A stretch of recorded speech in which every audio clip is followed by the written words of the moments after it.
But this time, the difference was the United States. In Congress of Europe, they didn't have United States. United States was just a new country, barely independent in early 19th century. But in 1919, United States was almost the strongest country. Actually, the strongest country because the damage on Britain.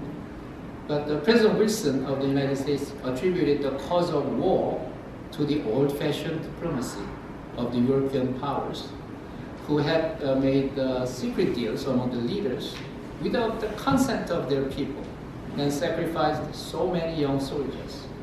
So with his idealism, President Wilson advocated a new type of diplomacy with an open forum that all the representatives of nations of the world can debate major issues and find solutions in a democratic way.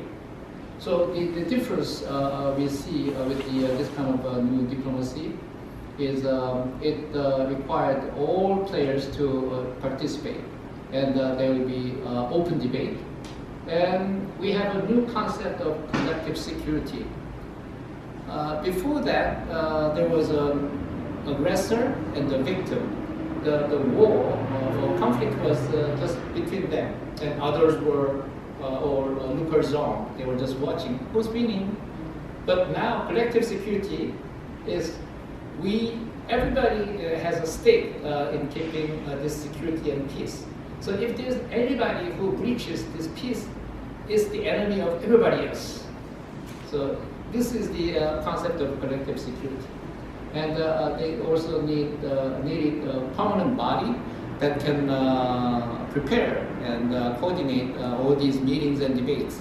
So they needed some bureaucracy, but impartial one. So we needed international organization. So they created League of Nations in Geneva, Switzerland. That was a part of the Treaty of Versailles, but it was the first attempt for the international community to try this new kind of diplomacy to prevent war and to safeguard the world from this kind of violence and conflict. But because it was first time, there were many loopholes that they didn't realize. Like they didn't have effective enforcement mechanism about the violations. And when the violators were criticized, Japan, after they invaded China and Germany and Italy, they just quit without paying any penalty. And the decision-making mechanism was also on the basis of unanimity, meaning everybody should agree. If there's one disagreement, they cannot make the decision, which was very ineffective. But the biggest loophole was the League of Nations was the brainchild of American president, but the U.S. Senate rejected the Treaty of Versailles, and they didn't sign it. So the United States stayed out of the league. So even though it was the invention of the United States, they operated without the United States. So from the beginning, the league had a lot of limits. So after that, we remember the aggression by Hitler and the Second World War.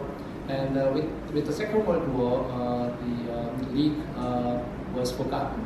Actually, the official end of the league was in 1946, after the creation of the United Nations. There was a little bit of overlap, but it was succeeded by the United Nations with some improvements and updates again. But I forgot to mention that when I talked about Napoleonic War and participation of Russia, exactly the same thing happened 104 years later when Hitler invaded the Soviet Union. And then with their blitzkrieg, they were very efficient and they were fast. But with the Stalingrad and the cold weather in Russia again, they were stuck. And Hitler paid a heavy price. And for that matter, the international community also paid a heavy price because the Soviet Union was in a position to absorb or not observe, but make the Eastern European countries as its satellites. So that's the beginning of the Cold War that I will talk about. So the United Nations is created with the three pillars, peace, human rights, and development. Development means out of pulling people out of poverty. Human rights, we all know, we should avoid human rights abuse. And peace, we should avoid war. So UN has done a lot of work in each area, particularly with the active use now of UN forces. Even though it was limited to separating the warring parties and keeping the peace by making observation who's making the violations, it was very effective with these small conflicts. So it was a big improvement. But still, we remember the world was gripped by the Cold War when Soviet Union seized the Eastern Europe as I said, its satellite.